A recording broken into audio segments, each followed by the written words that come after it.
Good evening, everybody. Do we have a mic here? We have a mic here. Welcome, everybody, to Courtroom Insider.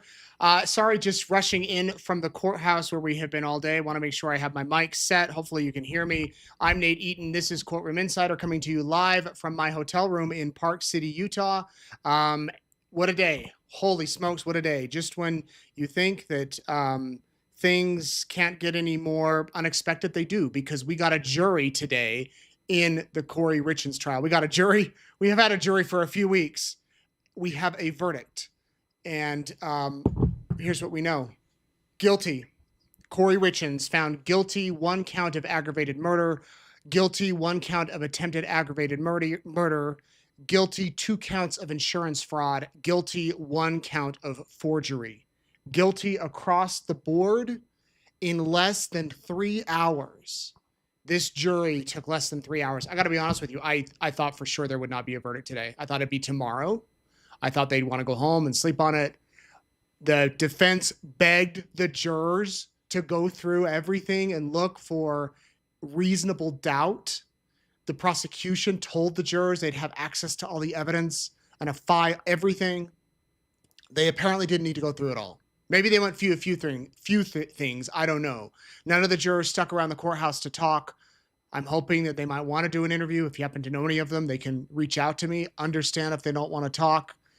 But what a case. I can tell you how it all came together, at least as a reporter's perspective. Today, court began at 8:30. I did not have a ticket to be inside the courtroom. I had a ticket for tomorrow and Wednesday. There's 10 media seats in the front row, and you request a seat. And because there's media from all over the world there, you don't get in every day. You get in specific days that are assigned. So I was assigned Tuesday, Wednesday this week, standby for today. All of this happened last week before the defense rested.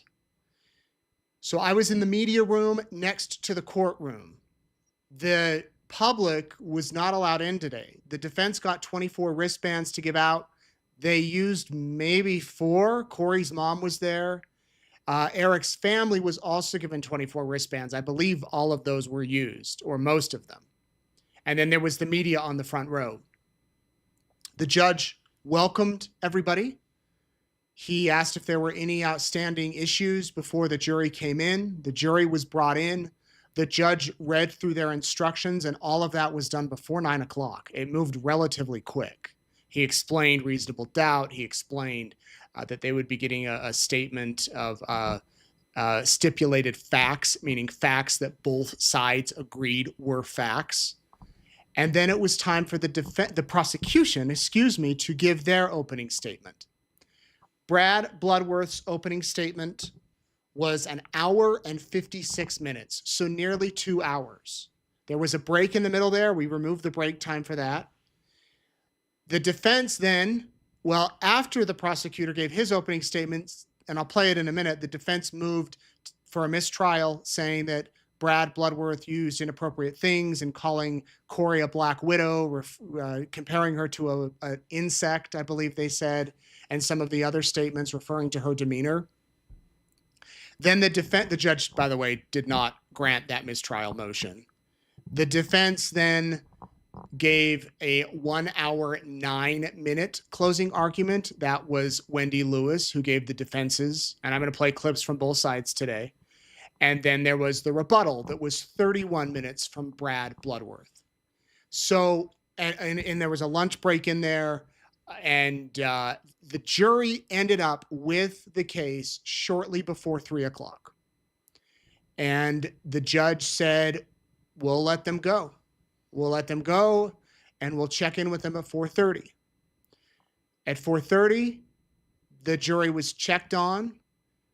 And then around 5, we heard that the judge was buying them dinner. So they were staying. I asked if I could please get into the media room tonight if there was a verdict. In fact, where's my badge? I was given this badge, and they said, we're sorry, it's only good for tomorrow, because that's when I was assigned. Shortly before 6, were in the media room. The communications coordinator for the courts came out of the courtroom and loudly said, "Verdict." Instantly, we're like, what? Hasn't even been 3 hours. They said that the verdict would be read in 20 minutes. Everybody waited for the courtroom doors to open. And then, out of the kindness of their hearts, they let me in. And I went to sit on media row. And I can tell you that when we went in there, the verdict was not read at 6:20 because Eric's dad was not there. A lot of people had gone to get dinner. This was 6 o'clock. So by the time he got there, I noticed as we were waiting, the tension in the courtroom. I've been in these scenarios in other cases multiple times. I can recall the 4 times with Valo Daybell. The tension, nobody's talking. Nobody is really, it's just such high tension environment. Kouri was shaking. She was trembling visibly. She had on a shirt. It was like if you could see my arm, she was trembling. She had a cup of water in front of her. I never once saw her drink it. Her attorneys didn't have anything on the table. They didn't have their laptops. They didn't have papers. They didn't have anything. Tables were empty. Same with the prosecutions. The table was empty. Once Eric's dad got there and all the family members were there, the judge came out.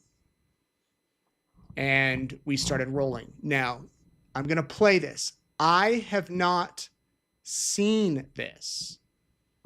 I was in the courtroom. I have not yet seen Kouri's face when the verdict was read because I was behind her taking notes. And I was watching the jury. I'm going to play this for you and give you my perception of the jury while the verdict was being read. Let me make this full. Again, I haven't seen this. As well. The court is informed that the jury has reached a verdict. I do not know what it is.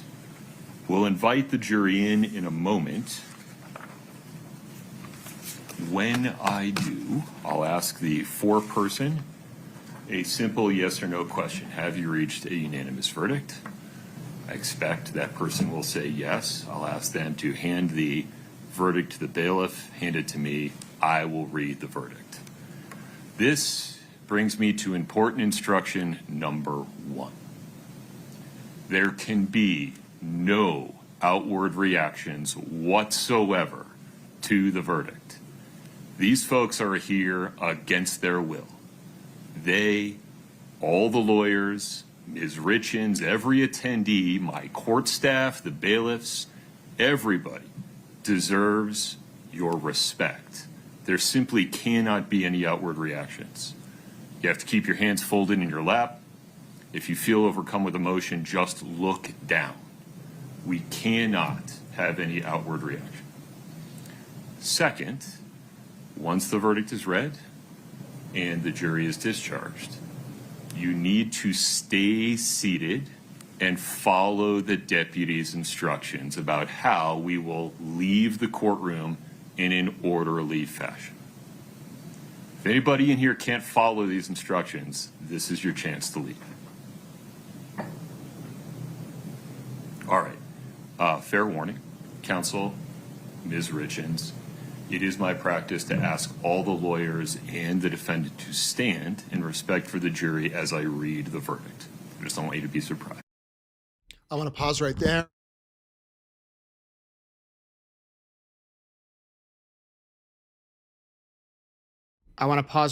I don't know if Alex Ramos is holding a rosary. I don't know if you can see that on his hand. I noticed his eyes closed at one point and his head was bowed. I don't know if he was praying or not. Just notice that now. I did not see that. I was seated behind Alex Ramos, 2 or 3 seats down, more behind the prosecution. So wanted to pause and we'll continue. Okay. Mr. Bloodworth, are we ready for the jury? Yes, Your Honor. Ms. Lewis. We are. All right.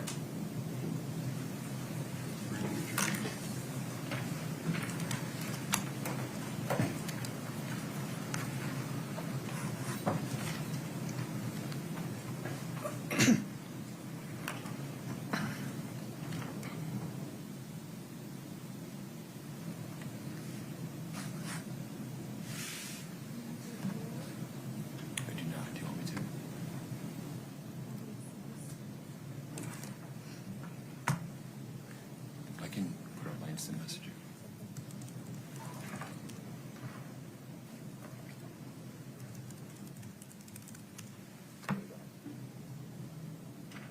Oh.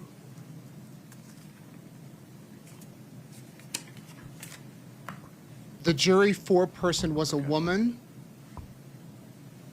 wearing glasses. 4 alternate jurors were sent home, all women. So the remaining jurors were 8 people, 2 women, 6 men. They filed in at this moment. The head juror, the juror foreperson, had a manila envelope with the verdict inside.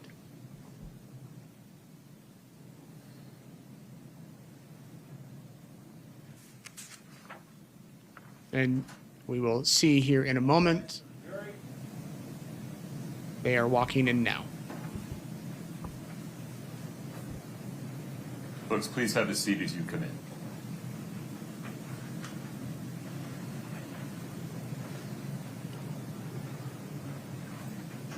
Please have a seat.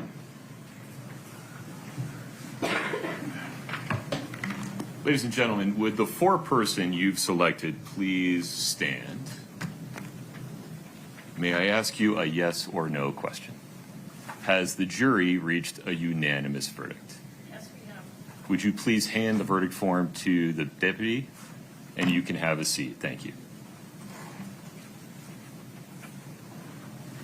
I'll take that.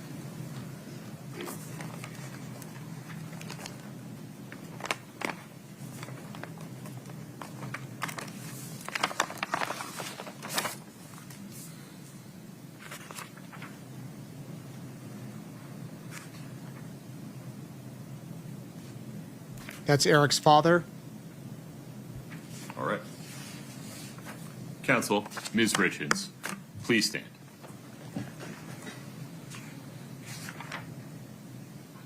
Count 1, aggravated murder. We, the jury, unanimously find that the defendant, Kouri Richins, is guilty of aggravated murder. We, the jury, unanimously agree that the prosecution has proved the following circumstance or circumstances regarding count 1 beyond a reasonable doubt. The homicide was committed for pecuniary gain, and the homicide was committed by means of the administration of any substance administered in a lethal amount, dosage, or quantity. Count 2, attempted aggravated murder. We, the jury, unanimously find that the defendant, Kouri Richins, is guilty of attempted aggravated murder. We, the jury, unanimously agree the prosecution has proved the following circumstance or circumstances regarding count 2 beyond a reasonable doubt. The attempted homicide was committed for pecuniary gain. Count 3, insurance fraud. We, the jury, unanimously find that the defendant, Kouri Richins, is guilty of insurance fraud. Count 4, insurance fraud. We, the jury, unanimously find that the defendant, Kouri Richins, is guilty of insurance fraud. Count 5, forgery. We, the jury, unanimously find that the defendant, Kouri Richins, is guilty of forgery. It's signed by the foreperson. Please have a seat. Madam Foreperson, is this the verdict that the jury reached unanimously? Yes, it is. Okay, you may have a seat. Ms. Lewis, Ms. Nestor, do you wish the jury to be polled? Yes, please. All right. Folks, I'll ask you the same yes or no question, one at a time, starting on my left, working this way. Front row first. If you could show me your lanyard number as I ask you. Juror number 5, is this the verdict you voted in favor of? Yes. Juror number 4, is this the verdict you voted in favor of? Juror number 3. Yes. I can't see your name, I'm so sorry. The foreperson, I just need to ask you again, I'm sorry. Juror number 2. Yes, it is. Juror number 1. Yes, Your Honor. Sir. Juror number 8. Yes. Juror number 7. Juror number 6. Yes. All right. Counsel, is there anything further on this case before the jury is discharged? Mr. Bloodworth. No, Your Honor. Thank you. Ms. Lewis. No, Your Honor. All right. Ladies and gentlemen of the jury, this trial is now finished. Thank you for your service. The American system of justice relies on your time and your sound judgment, and you have been generous with both. You serve justice by your fair and impartial decision. All of my previous admonitions are now lifted. You may speak about this case with anyone or with no one at all. It is entirely up to you. You might be contacted in the future by the press or by the lawyers. You do not have to talk with them or with anyone else, but you may if you would like. The choice is yours entirely. I'm now turning to the attorneys and instructing them to honor your wishes as officers of the court if you indicate that you do not want to talk about this case. If you do talk about the case, please respect the privacy of your fellow jurors. The confidences they may have shared with you during deliberation are not yours to share with others. Thank you, all of you, for your service. Please rise for the jury.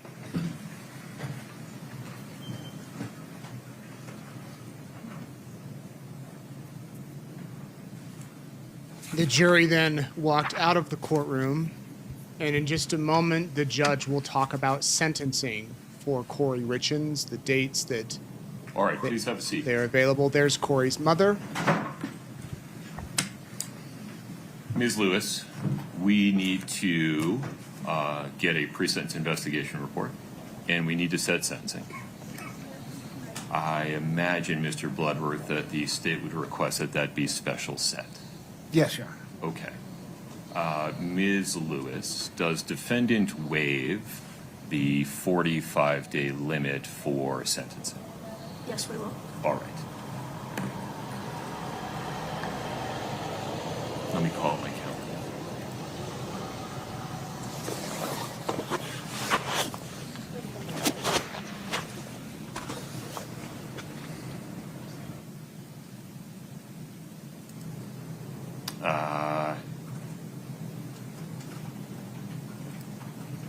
Should we be looking in May, Ms. Lewis? That's fine. Do you have a sense of it, Mr. Bloodworth? April is not possible. In May, do you have a sense of when would be appropriate? Your Honor, can I step back and talk to the victim's family? Sure. And Ms. Lewis, if you need a moment to confer with anyone.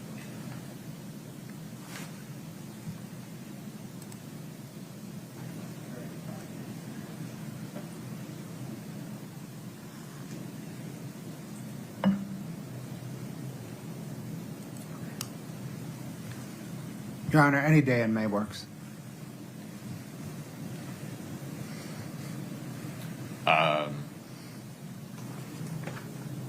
Without having to move something, which I am, of course, willing to do, I could do it during the week of May 25 or the morning of May 13. But if those times don't work, or if the week of May 25 is too far out, I'll move something to accommodate council schedules. Ms. Lewis, why don't I begin with you? Either of those days would work for the defense. Is a morning enough time? Yes, sir. Ms. Lewis? Yes. Okay. We'll set sentencing for 9:30 a.m. Wednesday, May 13. We're hereby referring Ms. Richins for the preparation of a pre-sentence investigation report.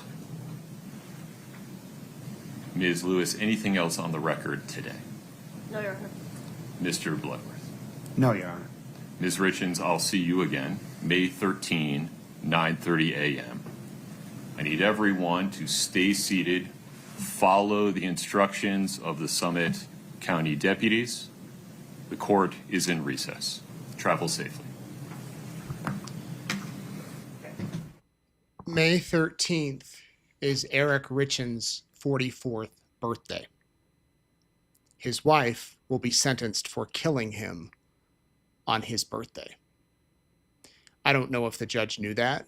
It's interesting, the timing on that, though.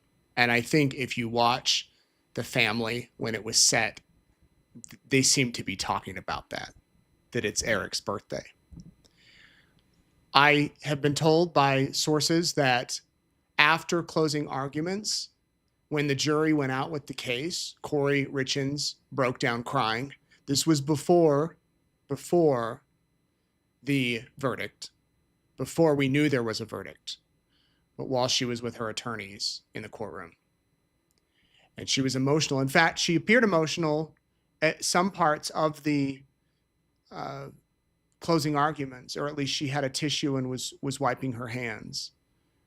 I want to play a little bit of Eric's sister, who came out and spoke with the media briefly. I hope you can hear it. There was a lot of media waiting for a statement. And I believe I have that right here. Let me play that for you. This was from our coverage after. Come on up here. Come on up here. This is Amy. And Okay. 4 years ago, our family lost the brightest light. Eric is deeply loved and missed every single day. We are grateful to everyone who has worked tirelessly to bring justice for Eric. Our focus is now on honoring Eric's life and supporting his voice as we all continue to heal. Okay. Thank you all for being here. 4 years ago, our family lost the brightest light. Eric is deeply loved and missed every single day. We are grateful to everyone. I apologize. The audio it's hard to hear there. It's because all of the reporters, 30 or 40, gathered. There was a delay on some mics. But she read a statement, and they were obviously very happy that nobody else chose to make any sort of statements tonight. The defense did not. The prosecution did not. Everybody just kind of wanted to go home. You think about 4 years, and it comes to this. After 3 weeks of testimony, after I said earlier that, there's been so many unexpected turns in this case. We expected the defense to put on a full-on defense. At least that's what we thought they would. They'd call witnesses. They said they had witnesses lined up. They said they had evidence in their opening statements. They said they were going to present things that would go against the state's narrative. So we were expecting this week would be full of defense statements. And yet it wasn't. And is today only Monday? Feels like today's Thursday. Today's been a lot. There's been a lot happening today. So I want to go back. That's what happened this afternoon. I want to go back and review closing arguments with you. In case you missed it today, I pulled out some nuggets from the prosecution and the defense. Again, these were the charges: attempted murder, or murder, aggravated murder, attempted murder, and the aggravating circumstances you can see under count 1 for the murder was that she did it for monetary gain, and by means of administering a substance administered in a lethal dose. Then there was the attempted murder, insurance fraud, another insurance fraud, and then forgery. Brad Bloodworth, the prosecutor, got up and began his opening statements, began the opening of his closing arguments with this. Richins feels aggrieved and is thus an intensely ambitious person. She feels aggrieved because growing up, her father was an alcoholic who traded parenting for prison, and her mother a gambler who traded parenting for a casino. Kouri Richins thus worked for her aunt, cleaning the homes of rich people in Park City. She was not beneath those homeowners, but she felt that she was. This fueled in her an intense desire to appear privileged, affluent, and successful. She met Eric Richins. He was a successful business owner. He had money. They had a son, married, and had 2 more sons. Kouri Richins was on her way. But she was unhappy. She wanted to leave Eric Richins, but did not want to leave his money. Their prenuptial agreement meant that if she left him, she would also leave most of his money. So, Kouri Richins took $250,000 in equity out of Eric Richins' home without him knowing it, so that she could start her own business and earn enough money to leave Eric Richins. Kouri Richins is intensely ambitious. First with Eric's money and then other people's money, Kouri Richins carefully curated the facade of a privileged, affluent, successful business owner. Behind the facade, however, Kouri Richins was incompetent. She took tremendous risks. She borrowed money by any means necessary at exorbitant rates. She gambled other people's money and lost. Her business was imploding. All the while, Kouri Richins was more interested in spending time with Josh Grossman than Eric. I have to wonder if the jurors at this point had already made up their mind in their minds. Obviously, they haven't talked about it with each other. But did they walk in the courtroom this morning and think, she's guilty? I knew that weeks ago. Some of the Vallow Daybell jurors I spoke with said they knew within days, and they were hoping for something that would change their mind, and they never got it. Interesting to me that Brad Bloodworth begins with Kouri's parents. Mom's a gambler, dad's in prison. And because of that, Kouri always wanted to succeed, but she was always a facade. She put off this appearance that she was wealthy, successful, yet inside she's crumbling. I mean, he goes right for her. One part of his opening of the close, so he did this opening, closing, and then he did a rebuttal. And in between was the defense. So one part of the main closing argument, I guess I could call it, that I think was quite effective, is he said, we're going to play the 911 call that Kouri made the night Eric died, the night she found him dead. We're going to put a timer on the screen and see how long it took her to begin CPR on her husband, who's dead.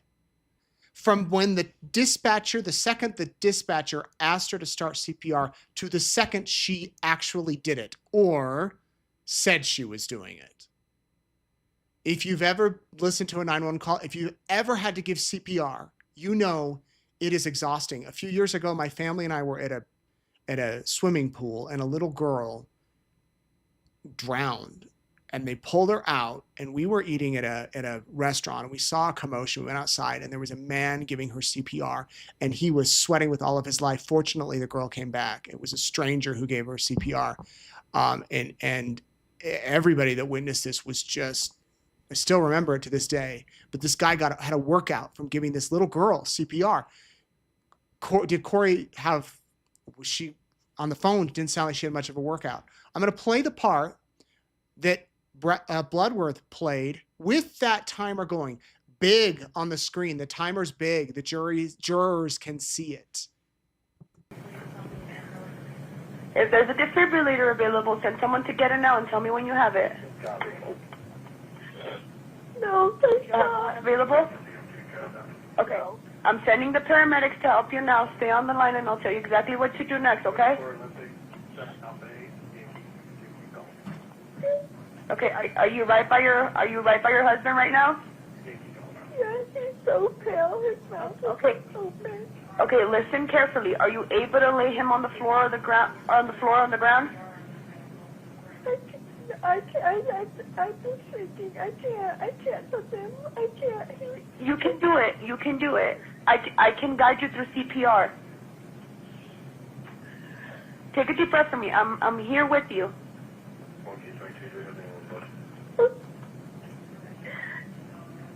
doesn't have a pulse. He doesn't have a pulse? No. There's no pulse.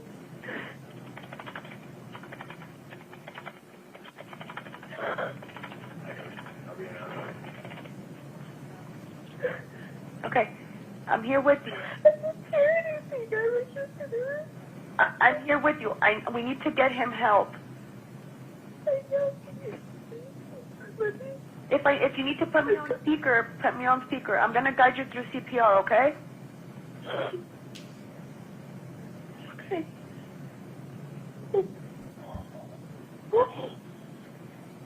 Tell me when you've done that. Okay, I'm ready. You ready? Okay, he's on the floor. He's on the bed. Okay, are you able by any chance to move him on the floor? Let me check.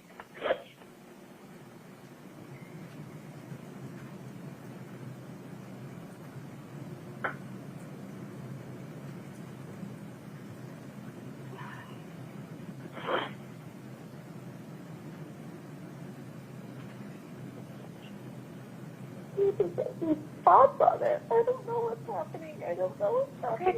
I'm here with you. Are you not able to? You're not able to move him to the floor? Go out. Go out. Go out. Go out. Go out. Don't come in here. Don't come in here. Oh my God, my sister. You're not able to move him to the floor? Just listen carefully. We just need to get him on the floor. Don't worry about hurting them.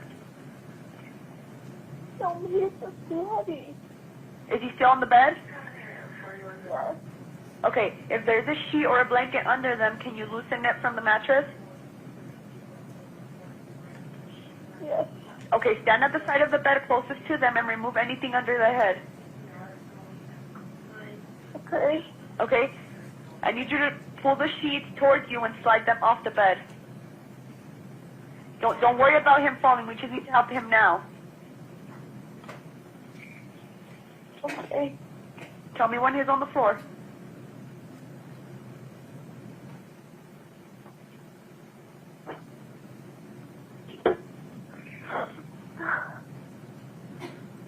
I can't move it. It's just dead weight. Like it's just...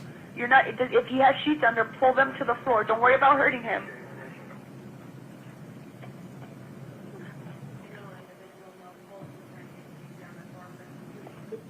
Can you please send somebody? Okay, I have the ambulance that's on the way. Okay, there's another way to do this, okay? Grab their feet. Grab his feet. Okay. Slide them towards you until they're just off the bed.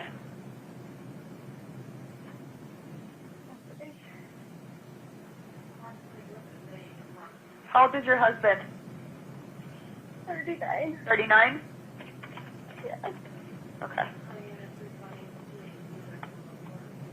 Okay, were you able to pull his feet off the bed? I'm pulling. Okay, now grab the arm closest to you and pull the rest of the way off the bed. Again, don't worry about the fall. We just need to help them now.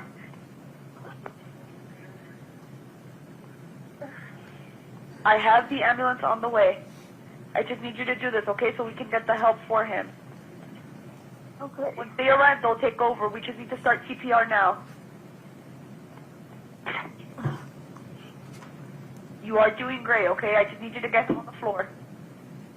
Okay, from the floor. You got him on the floor? Yeah. Okay, listen carefully, okay? Make sure that there's nothing under his head. Is he laying flat on his back? Yeah. Okay. Okay, just listen carefully and I'll tell you how to do chest compressions, okay? Okay. Place the heel of your hand on the breastbone. This is in the center of the chest, right between the nipples. Okay. Put your other hand on top of that hand.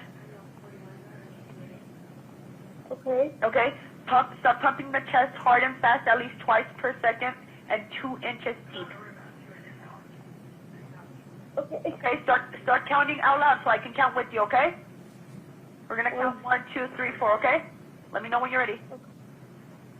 1, 1, 2, 3, 4.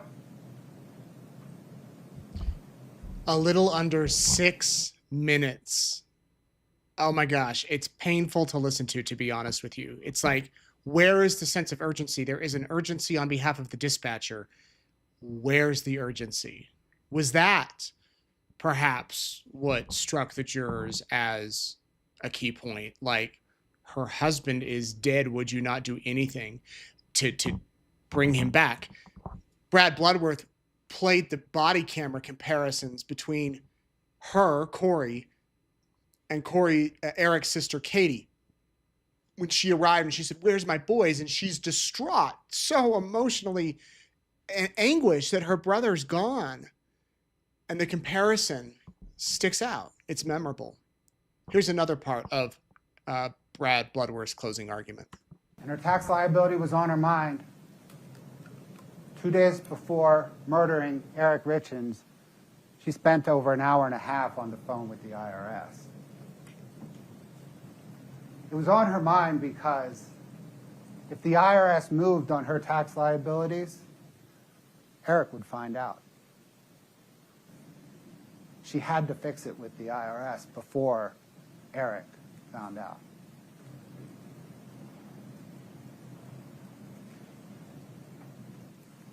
You're familiar.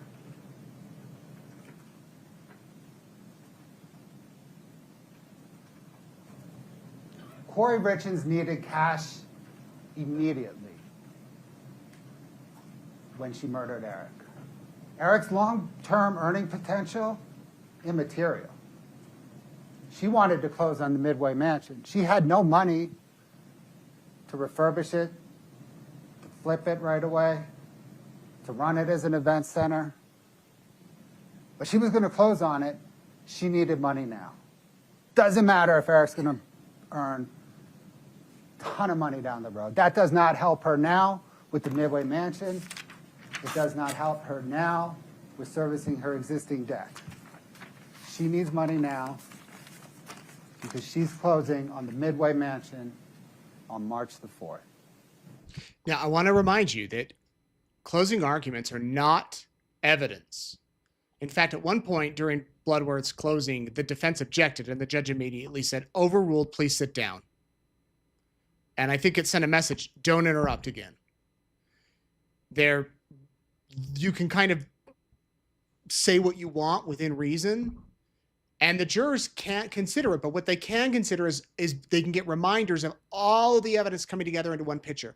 I was thinking, you remember how the theme in Lori Vallow's and Chad Daybell's trial in Idaho was money, power, sex? Could that not apply in this case? Definitely the money. Power, I don't know if you'd really say power here, but maybe appearance, a facade, a look of success. Sex, yes, she was having the affair with Grossman. The theme carries. In fact, in most of these cases, it's money, power, sex, one or the other, or all three. Bloodworth went on to, remember, he's got to touch on all 5 of the counts. The murders, the fraud, the forgery. He's got to get it through to the jury that, yes, she committed all of these things. And here's how and here's why, and the motive. He doesn't have to prove motive. They don't have to prove a why. But he went there. He said the reason, she wanted the money and she wanted to be with Grossman. Went through the texts, the love texts. Want you to be my husband. Let's get the Midway Mansion and settle down and raise a family, and we'll rent it out for events and have a farm. Grossman loved her. He thought she loved him. In fact, a lot of you think that when he took the stand, he still had feelings for her. It was years in the making. Here is more of Brad Bloodworth. Kouri Richins repeatedly tries to cover up. This is about she her tried friend. To murder Eric on Valentine's Day. She says she was home with him. She tells her best friend, Chelsea Barney, I was home with him. She was not. She was with Josh Grossman. She did not come home until after 6:30 p.m. She was saying he never broke out in hives or used an EpiPen. That means he broke out in hives and used an EpiPen.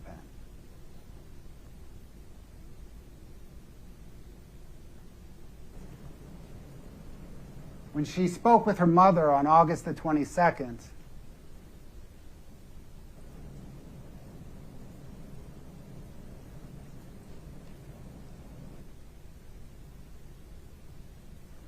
when she says she didn't put a love note and the sandwich in the front seat of his truck, she put a love note and the sandwich in the front seat of his truck. She is trying to distance herself. She is trying to cover up. She is trying to deflect.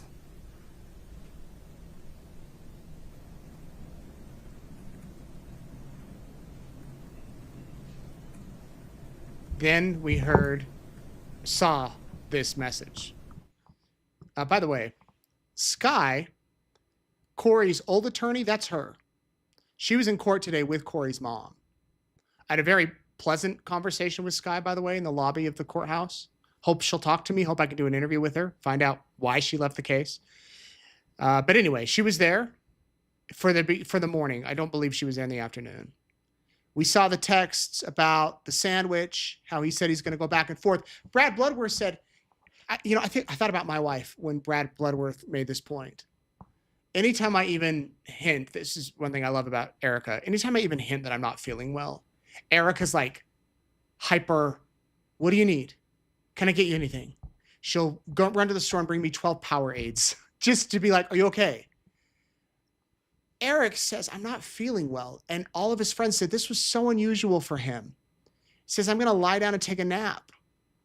And then for no contact for 2 hours. And he wakes up and she's not home. And he's like, where are you? Thanks for answering. She's like, oh, I'm meeting my cabinet guy. On Valentine's Day, no less.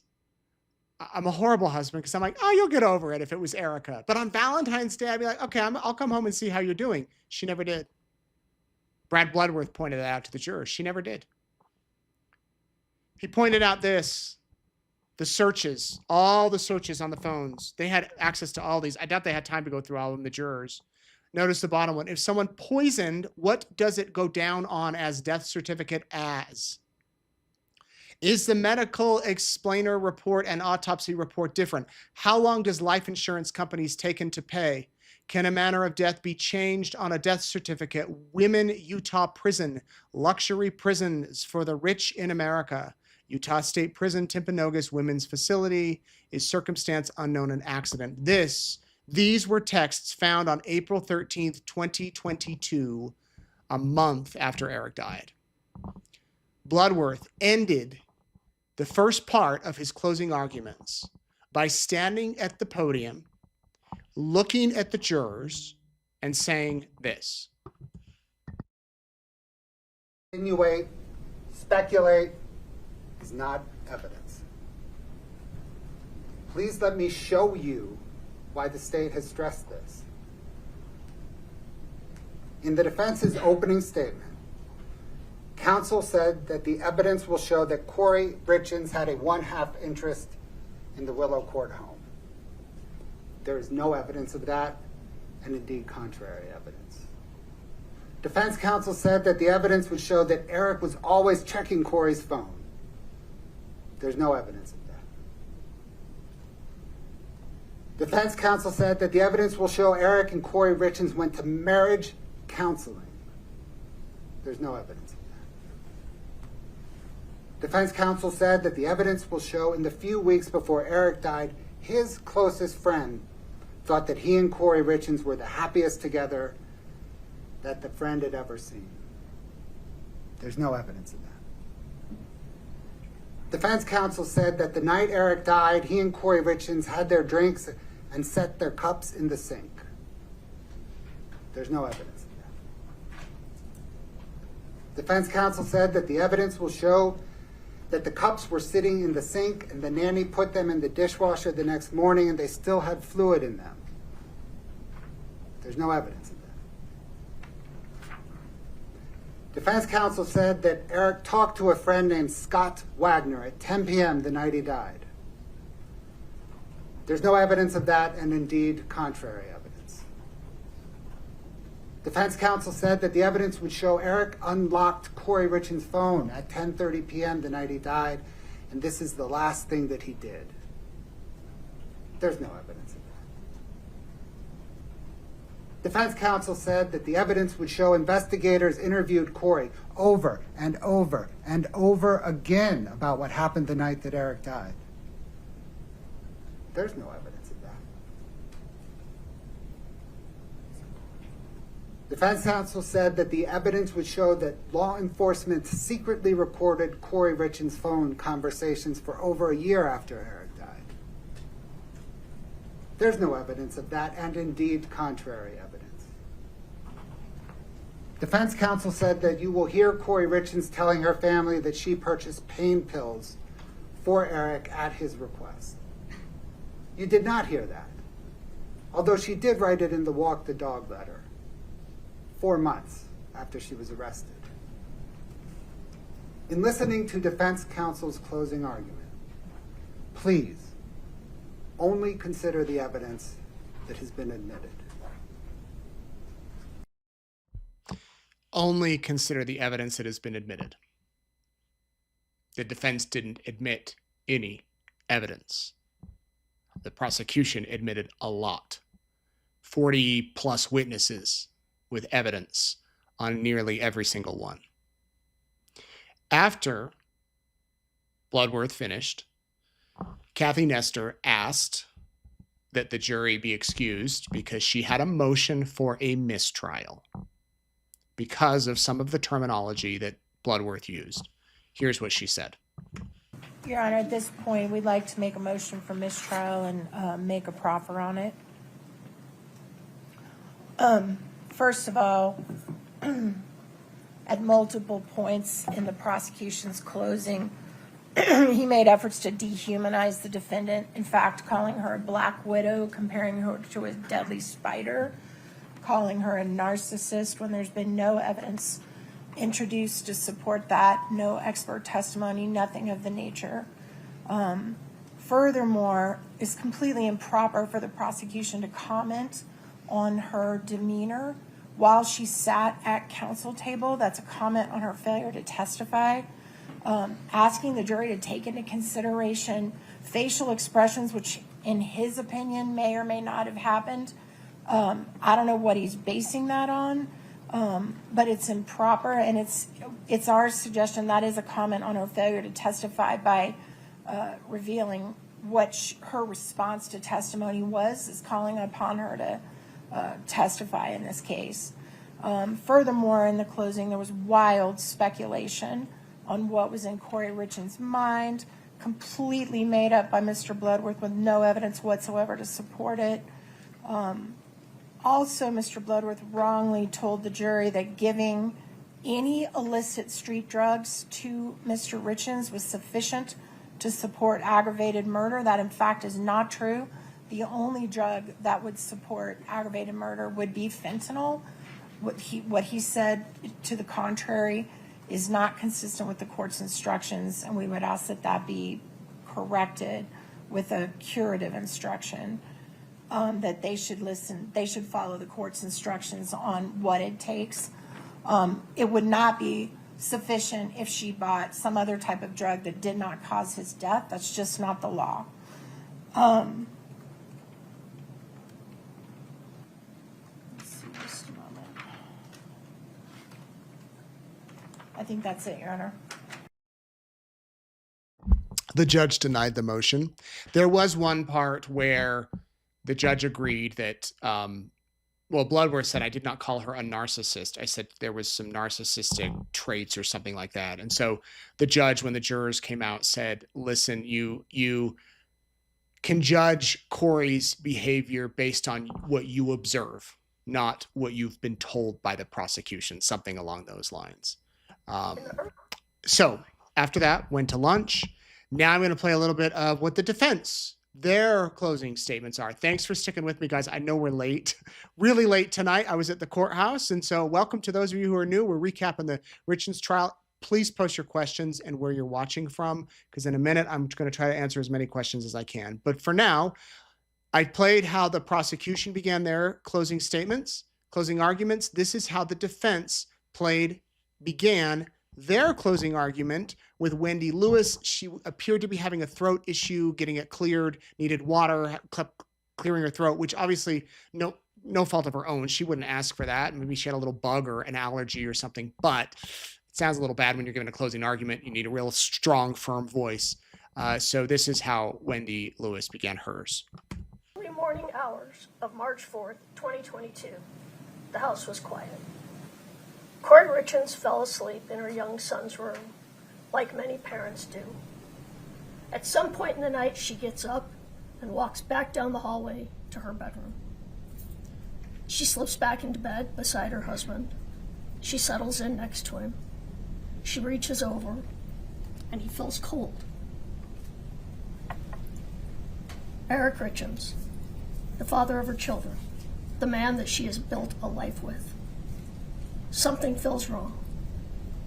She pulls the blanket up around him, but something still isn't right. He feels heavy.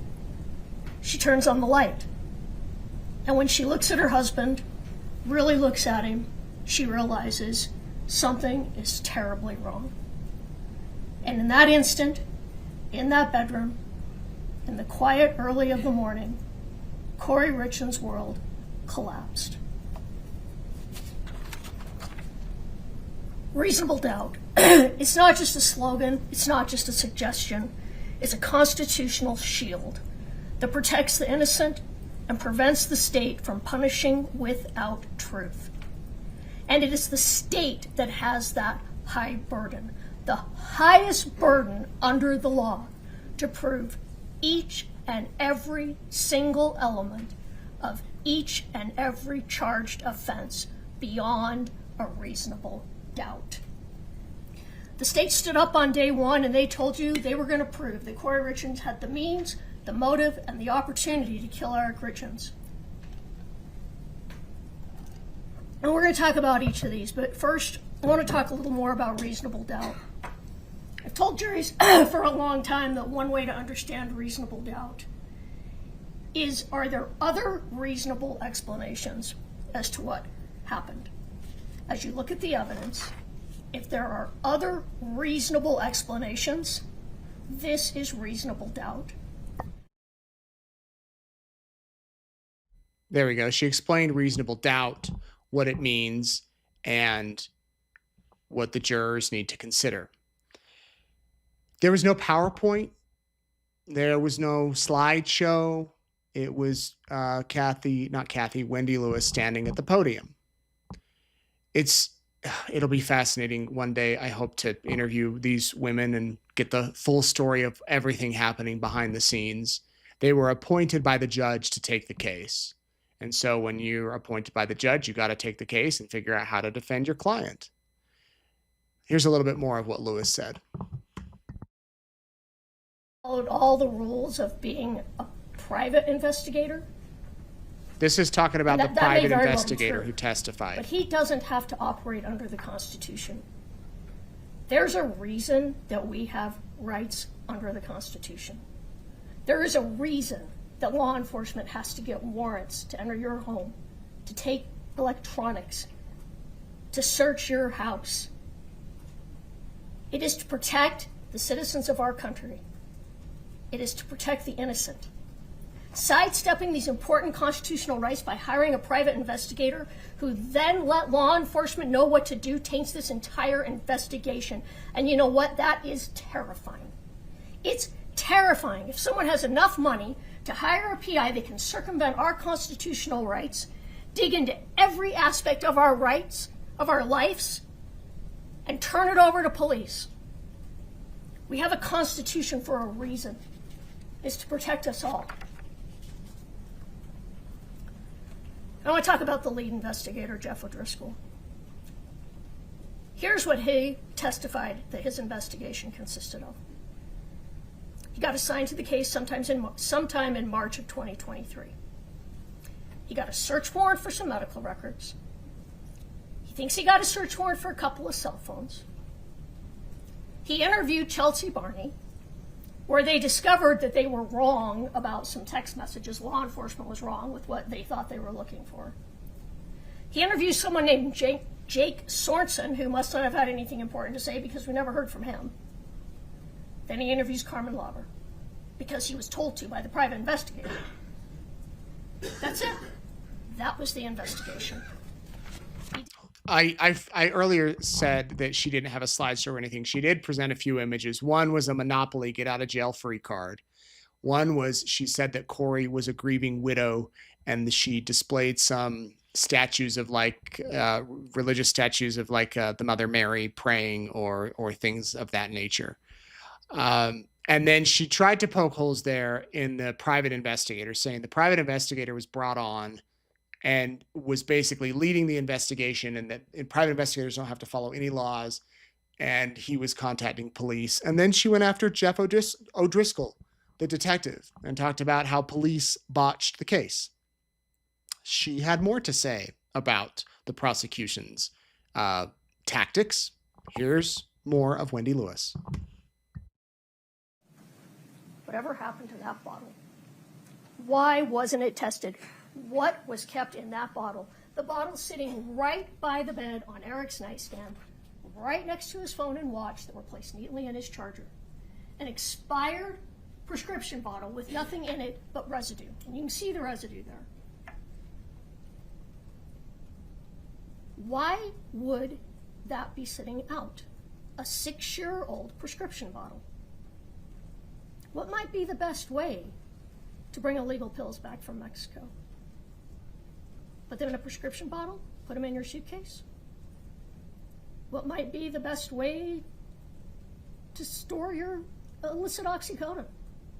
Stick them in a prescription bottle? Put them by your bed? And now that bottle's gone, and nobody knows where it is, and nobody tested it. And you saw that white powder, and you can look back when you go back, but you saw that white powdery residue on the nightstand next to Eric. Nobody tested that either. So what's another explanation? What could have happened? Eric was about to take his last pain pill out of that bottle that he kept by the side of his bed. He's on the phone with people in Mexico. He's checking how long it takes to drive from Scottsdale to Nogales. Maybe he knew he was getting fentanyl in Mexico. Maybe he thought it was something else, and he accidentally got fentanyl. Maybe had they tested that bottle, we would know. But they didn't. Talking about Eric going to Mexico, maybe getting some drugs there, really putting it on his shoulders.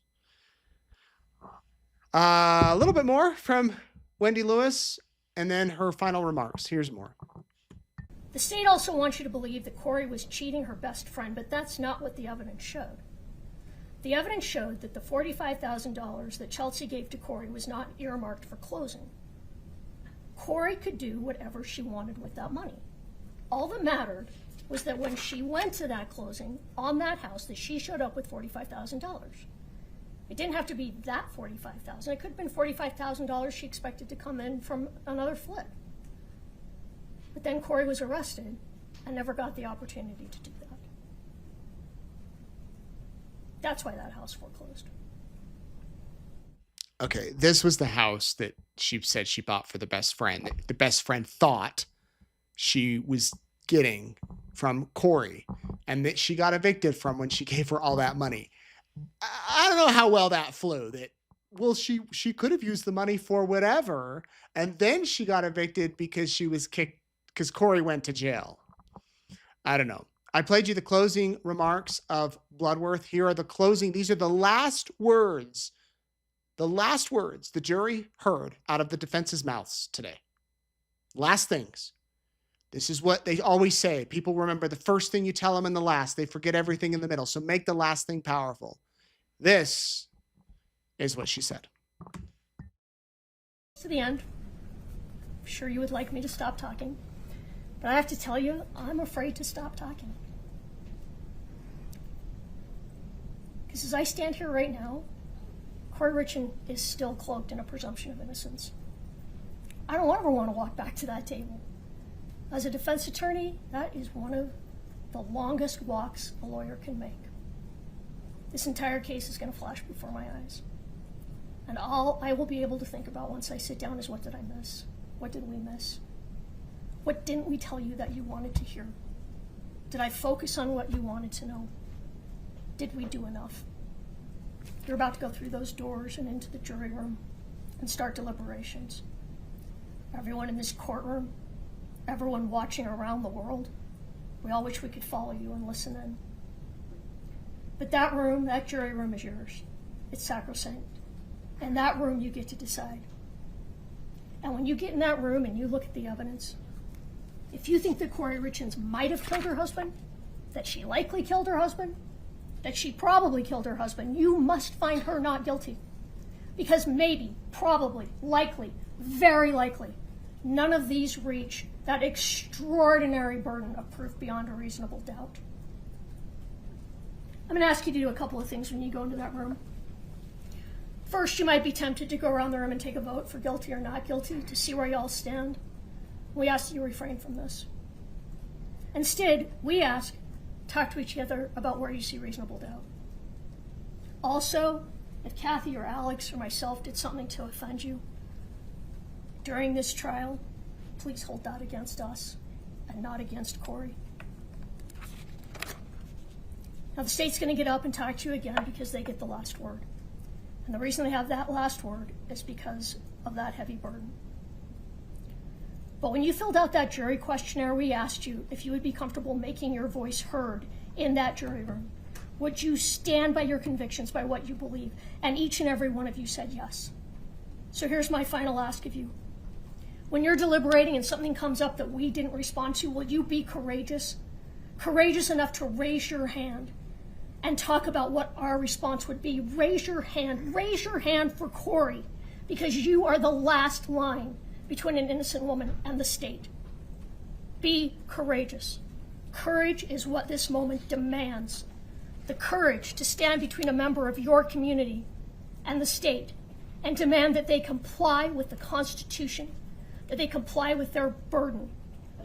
Do not let them fool you. Do not fall for red herrings. Kouri Richins did not kill Eric Richins.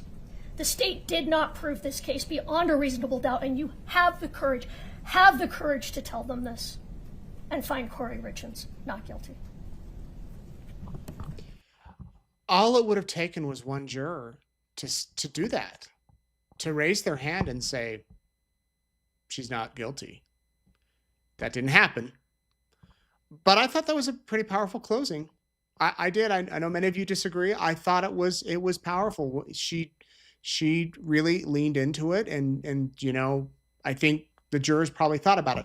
I 100% agree with her that don't we all wish we could walk into that jury room with them and be a fly on the wall. Those are not recorded. They have to turn in their notebooks, and those jurors may never talk to anybody in their lives. Or they could come out tomorrow and all sit down and do a news conference. If they do, I will be there and we will bring it to you live. I hope they talk, but I also understand if they don't. So she finished up. Now it was time for Brad Bloodworth to give his final word. They took a break. He came back. He spoke for about 30 minutes. I was really impressed. You remember at the beginning of the trial when Kathy Nestor showed this? Some people see a witch. Some people see a widow, a young woman. She said, the state is going to present facts that present my client as a witch. We will have facts that present her as a widow, or a young woman. You can see both things. And then Brad Bloodworth gets up and says, this is not a legal standard. I'll let him talk. Parlor tricks are not legal standards. Parlor tricks are not legal standards. Let's review a couple of the important ones. You'll have them in your instructions when you go back to deliberate. Reasonable doubt.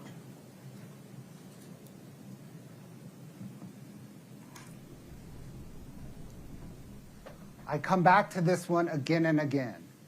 Evidence usually consists of testimony and exhibits presented at trial. What the lawyers say is not evidence. I've come back to this slide in rebuttal precisely because of defense's closing.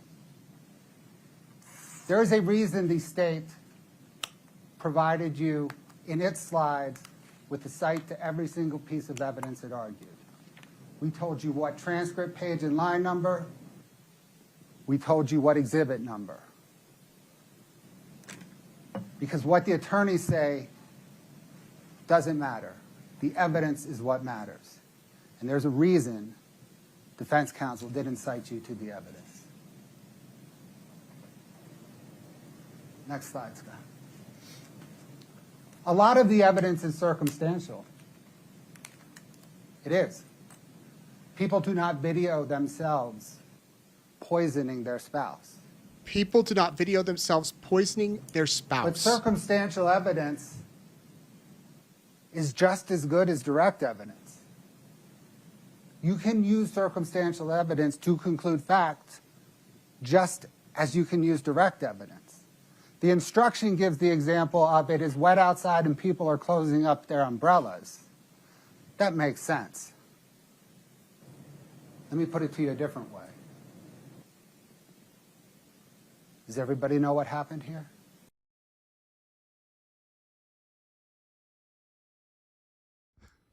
Kind of a startling image there. Does everyone know what happened here? Yes, pretty obvious what happened there. But if nobody saw it, could it be real? Then I'm going to play the final thing Brad Bloodworth Tell Ronnie said. to keep the First of story all, short. pause. Brad he read through the walk the dog letter. Not all of it.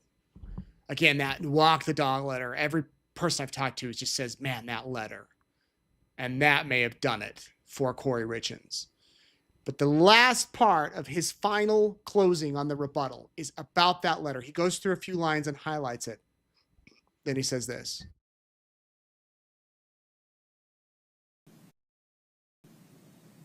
Tell Ronnie to keep the story short so that he does not mess it up. Since his conversation with Eric never happened, tell him that it was only 2 minutes long.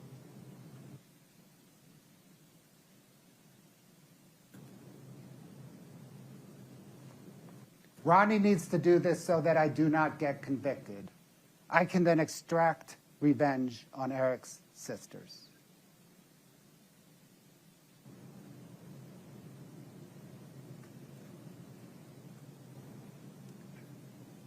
Remember, I just made this story up, so my lawyer does not know it yet.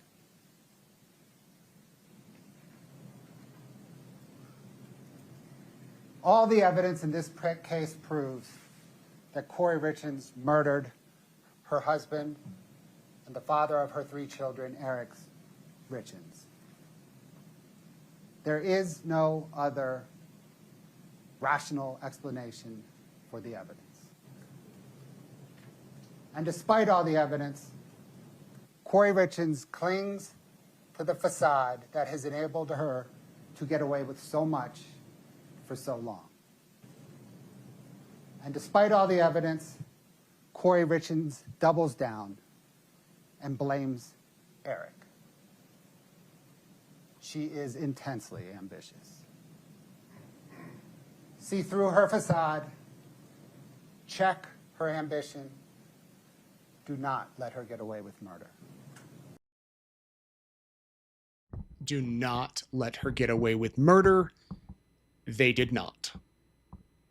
Hours later, she was found guilty, walked away out of the courtroom, where she remains in jail tonight. Many of you have asked if bail was posted. She remains in jail, and she will be sentenced on May 13th, her husband's birthday, at 9:30 a.m. I'll be there. We'll bring it to you live. And this case will come to an end. Of course, there'll be appeals, always appeals, but this will be quite the ending.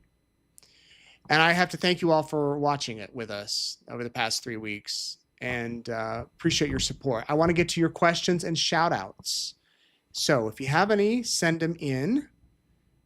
And then here we go. James Russell, thanks for watching. June Johnson, Kelly Perman, Sally O'Malley. Sally O'Malley, is that really your name? I like it. Millie Marvin, Felicia Turner, Charles McCabe, Amy Woodworth, Richard Healy, Wayne Bogast, Denise Smith, who's in Scotland and plans to stay up all night with us. Denise, I hope you're awake. What time is it in Scotland? So glad you're watching. with the 6,000 other of you. Johnny Richins. Johnny, if you're a relative of Eric, our best to you tonight as you are with us. Ireland, Canada, Salt Lake City, Maryland, Palm Springs, and Park City, New Hampshire, Eagle, Idaho. Great to have you here. Scotland, Germany, Rexburg, Idaho, Nova Scotia. That's great. Okay, first question. When the judge told people they could not show a visible reaction or audible reaction in court, did anyone get up and leave? No. Nope, they did not. How old are members of the jury, would you say? Some, I would say many are around my age. Some a little bit older. Probably a few in their 30s. Some of the young men there. At least one. So I would say most 30s to 50s, maybe a few in their 60s. I've been very curious about the swearing in of the oath. Instead of "so help you God," it mentions perjury. Is that something unique to Utah? I was too. I did a little research and found, according to a couple of sources, in Utah, the court oath does not always include "so help me God," because the law specifically allows for an affirmation rather than a religious oath, and provides secular alternatives to accommodate religious freedom and constitutional requirements. Utah statutory law provides an oath that includes the phrase, but explicitly authorizes the user to affirm and use alternates. So it could be something here, but I also noticed that because all the other courts I covered, it has had that phrase, so help you God. Let's see. I keep getting conflicting information about the number of jurors. Are there 6, 8, or 12? Good question. In Utah, in this area, there were 8 jurors, but 4 alternates, so 12 total. When the 4 were excused, there were 8 left, but the 4 were still told to be on standby until the judge personally called them. In Idaho and in Arizona, there were 12 jurors with 4 alternates, so there were 16. But Utah, there's a panel of 8 jurors. The median household income of Summit County, Utah is $133,000 a year. Yeah, it is a pricier area up here. This is likely a highly educated jury. Also, Summit County voted 61% liberal in the 2024 elections, so I'm not sure the THC gummies are going to be looked on as poorly as the defense wishes. Interesting points. We didn't hear about the gummies in the closings. I think it was mentioned once or twice, kind of in passing. But the gummies were a big deal, a theme kind of throughout the trial. Not so much toward the end. Do jury members in Utah get paid for their time? Yes, they do. I was going to look that up. Not much. Let's see. Jury members in Utah are paid for their time. Jurors receive $18.50 for the first day and $49 per day for subsequent days, plus mileage reimbursement. And they got their meals, they got lunches, they got a dinner today. So $18.50 the first day, $49 for subsequent days. A lot of jobs will pay you for jury duty to go, like you'll get paid. They cannot tell you no. If you get called for jury duty, it's illegal for your employer to say no, you cannot go. You can go and you can say there's hardships and say, I'm the only person at my job that can do such and such a thing, but really you're not you have to go. You know what? It looks like that $18.50, and now they're saying an attendance fee of $50 is paid for each day. So that first day, that $18.50 might be old information. Now they're saying $50, and it's taxed. So the daily attendance fee of $50 is taxable by the IRS and should be reported on your tax return next year. So you gotta pay it. If you live over 80 miles one way, your meal and hotel costs will be reimbursed at the daily government rate plus the $50 jury attendance allowance. They didn't put these up in a hotel. And by the way, the jurors were not going to be sequestered. I had somebody ask that. Had they not reached a verdict tonight, would they have been sequestered at a hotel? No, the judge would have let them go. I'm sure it's much easier and less stress on the court system, the fact that he doesn't have to worry about it tonight. I know jurors in other cases where their family follows the case like crazy and they have to be real careful they don't say anything. And maybe that was the case here. Okay, a couple of other questions. Nate, are you going to be talking about the Richins at CrimeCon? What is your discount code? So I am going to be at CrimeCon at the end of May. And To be determined about the Richins. I can tell you it is confirmed. I'm interviewing the guy from Cocaine Quarterback, which maybe you haven't heard of him. His name is Owen Hansen. He was a football player, became involved in the drug cartel. Fascinating story. It's on Amazon Prime. You can go watch it. And he ended up serving time in federal prison, and he just got out. He's going to share his journey of rehabilitation, of working his way back into society. And yeah, that'll be at CrimeCon in Vegas, end of May. You can use the promo code Eaton, EATON, and get 10% off a standard badge. I don't get like paid to promote them or anything. They just have me there, and there'll be a lot of good things. I know many of you have questionable thoughts about CrimeCon, but they do a lot for victims. They do a lot of public awareness, missing people, and we'll be doing Courtroom Insiders from there along the way. So hope that you can tune in for that. Let's see. What's the minimum and maximum time she can get? She can get maximum life in prison. She won't get death penalty. This is not a death penalty case. I believe the minimum is 25 years to life. So what about victim impact statement? How does that process work in Utah? What's going to happen is that at sentencing, whoever wants to read a victim impact statement, I assume whoever, the judge may set rules, will be able to go up. Eric's family will be able to speak and read a statement to the court, not really to Kouri, but to the court. And it sounds like sentencing will be able to get done in the morning. It's not going to take all day. And then the judge will impose his sentence. Kouri Richins will then have a chance to read a statement if she wants. And it'll be interesting to see, to see if she does read a statement. What do you think? You think we'll hear from her? I think that we might, but we'll see. So that's how that will work. We will hear from them in May. Nate, are you going to try to reach out to the defense or prosecution for an interview? Also, I hope you get jurors to reach out to you and have your interview with them. Thank you very much. Yes and yes. I will be reaching here. So here's what's going to happen. Tomorrow night, we'll have a Courtroom Insider at 7 o'clock live from Park City. I'm going to stay a few more days. I had already planned to stay because I didn't think the verdict would come this quick. Tomorrow, I'm going to be here. I'm going to try to get some interviews. We'll see what happens. I don't know what we're going to talk about tomorrow night, but we'll talk about something. And I will reach out to the prosecution and the defense. They had nothing to say today, and I hope they'll talk to me. But it might not be for a few weeks. We're headed away for spring break, my family. And so that's going to be next week. And then when I get back, I think I'll try to come back to Park City and do some in-depth interviews. I really get a lot out of these in-depth interviews. I hope you do too, where I get to sit down, it's unedited, and we go back and forth and we talk for 30 minutes to an hour. I'd love to sit down with Brad Bloodworth, with his whole team. I'd love to sit down with Kathy Nestor and Wendy Lewis and Alex Ramos, their whole team, and their investigators. I'd love to talk with the jurors, Eric's friends, the Richins family, Eric's family. We'll see. Right now, there's about 50 media agencies vying for all of their attention. So I'm going to kind of lay low a bit, I think, and see. We'll see. We'll see. Maybe I'll miss my shot. I don't know. But that's kind of what's happening. So tomorrow night, we'll be back here for Courtroom Insider. Might be short. Might have more Q&A with you if you want to send those in. Happy to answer your questions, but that's what we will be doing tomorrow night. And if I don't get the interviews like tomorrow, then we'll definitely have the interviews hopefully in a few weeks, and you can stay tuned. Nate, now that this trial is over, what are you going to do next? I'm going to miss our nightly Courtroom Insiders. Oh, thank you very much. I will too. This is I like this. I really like sharing my information that I learn with you, reporting the news, bringing you the facts. I try not to speculate. I try not to get involved in, sensationalism. I probably do sometimes, but I try to bring it to you. We are going to continue to cover trials. I like being in the courtroom. It's really hard, though, to be away from home, from my family. And so that's why I was not here all 3 weeks. It worked out well. I was able to be home and monitor the trial and come down here a few times on and off.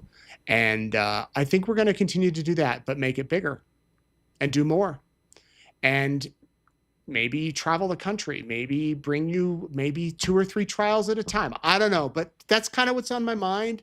I don't know. You guys seem, as long as you support us, which you have been, and I can't thank you enough, we'll keep doing it. And if you stop watching, we'll stop doing it. We'll do something else. But I believe that there's There seems to be an audience because it's almost 10 o'clock and 6,000 of you are watching. And I've probably been slurring my words because I've been up since 5 a.m. I did not sleep well. I miss my twinkle bed. I'm just going to say that. They don't pay me to talk about them, by the way. This hotel bed, not very comfortable. It was super hot, and I'm used to my nice twinkle pillow, so I didn't sleep at all. And the fan, I like to have a constant. I'm getting real personal here. Sorry, y'all. You can log off. I like to have a fan going all the time with cool air. It kept shutting off, and it wouldn't go the full time. So I turned on my white noise machine on my phone. Anyway, I did not sleep well. I maybe got 3 hours, and then I was up at 5 to get ready for the day. So sorry if I'm a bit of a mess, and I'm excited to go home and sleep on my twinkle bed. And if you want a twinkle bed, if you use the code NIGHT, they'll give you 30% off everything, including the amazing cooling pillow. It's a cooling gel that you put your head on it. It's just so nice. I don't have one tonight. I'm jealous of my bed at home. Shout out to my wife and my kids. She's home getting them ready for bed. They're probably in bed by now. I hope they're watching. I love them. I miss them, and I'll be home soon. Before we go, everybody, we have to remember Eric Richins. He would be celebrating a birthday in 2 months. He'd probably be getting ready for track season. I don't know if his kids were into track, but spring sports, soccer, summer fishing, camping trips, all the fun things that we look forward to in the summer with his little boys. Instead, he's gone. And now, as of today, his wife, officially, we can say, killed him. Murdered him, gave him fentanyl, took his life, defrauded the insurance company, forged his signature, attempted to kill him on Valentine's Day with a lover on the side. And tonight we remember Eric Richins, a good man who, through no fault of his own, is gone way too soon. And so we always want to remember the victims here on Courtroom Insider. And so tonight we remember Eric Richins. Here's where you can follow me. I'm on Facebook, Instagram, X, and YouTube. Please subscribe if you haven't. Appreciate all of you who have subscribed to our channel. It's free. We'll keep you updated. And like I said, we'll be back tomorrow night, Courtroom Insider, at 7 o'clock Mountain Time. And thank you, everybody. Really appreciate you watching. A very historic day. If you missed anything today, like the verdict or the other stuff with the closing arguments, we've cut them out into pieces. You can watch them all on our YouTube channel. I'm going to get to bed. Maybe we should do more of these late night shows often. Really appreciate you watching, everybody. Have a good night. We'll be back tomorrow. Take care.